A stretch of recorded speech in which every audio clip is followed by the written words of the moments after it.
Under the wide branches of an old oak tree at the edge of a peaceful American town, children gathered every evening. The tree had stood there for generations, watching people grow, change, and learn. Beneath it sat Mr. Thompson, a kind old man with silver hair, a calm voice, and eyes that seemed to understand life better than anyone else.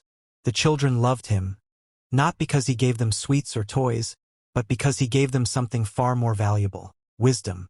One cool evening, as the sky turned shades of gold and purple, the children rushed toward him after finishing their games. "Mr. Thompson," called little Ethan, slightly out of breath, "please tell us a story today. Something important, something we should never forget."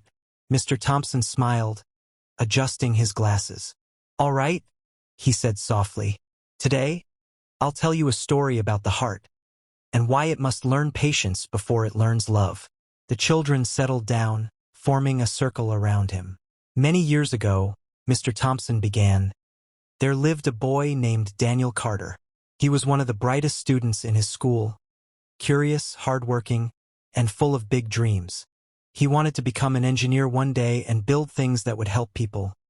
Bridges, roads, maybe even entire cities. His teachers admired him, and his parents were proud.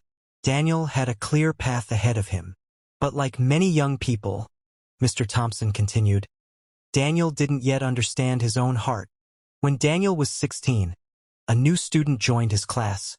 Her name was Emily Parker. She was kind, friendly, and always had a warm smile. At first, they were just classmates, then friends.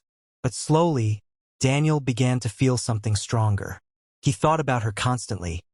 During class, at home, even while trying to sleep. Was it love?" a little girl named Sophie asked. Mr. Thompson gently shook his head. "No, Sophie.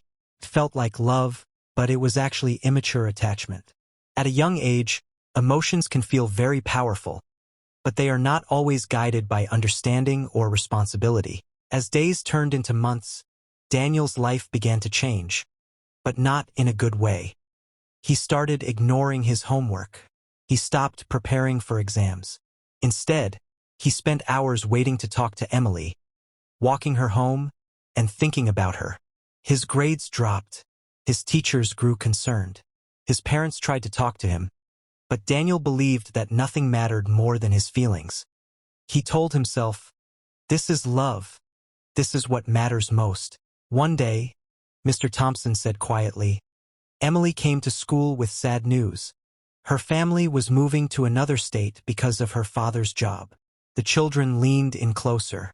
Within a week, she was gone. Daniel didn't even get a proper goodbye. No promises, no future plans, just gone. Daniel felt like his world had collapsed. He couldn't focus on anything. The things that once excited him, his dreams, his studies, his goals, all felt meaningless. He had sacrificed his future for a feeling that didn't last. For months, Daniel struggled. He felt regret, confusion, and pain. He kept asking himself, "Why did I let this happen?" But one day, Mr. Thompson continued, Daniel looked at his old notebooks, full of ideas, goals, and plans he once had, and something inside him changed.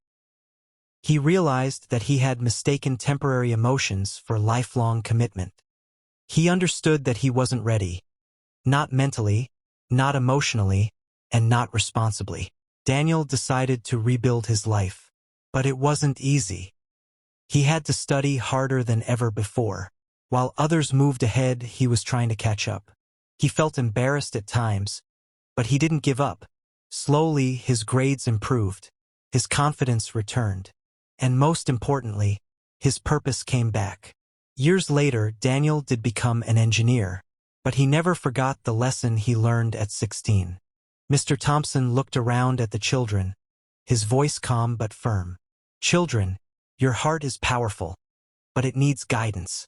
Before the age of 20, you are still building who you are. Your mind is growing. Your goals are forming. Your future is being shaped. If you give your heart too early, without understanding, you risk losing focus on what truly matters. Love itself is not wrong," he said gently, But timing and maturity are everything. The right love, at the right time, will never take you away from your dreams. It will support them. But the wrong timing can distract you, weaken you, and delay your future. He paused, then added softly, build yourself first, your knowledge, your character, your strength. When you are ready, love will come into your life not as a burden, but as a blessing. The children sat quietly, thinking deeply.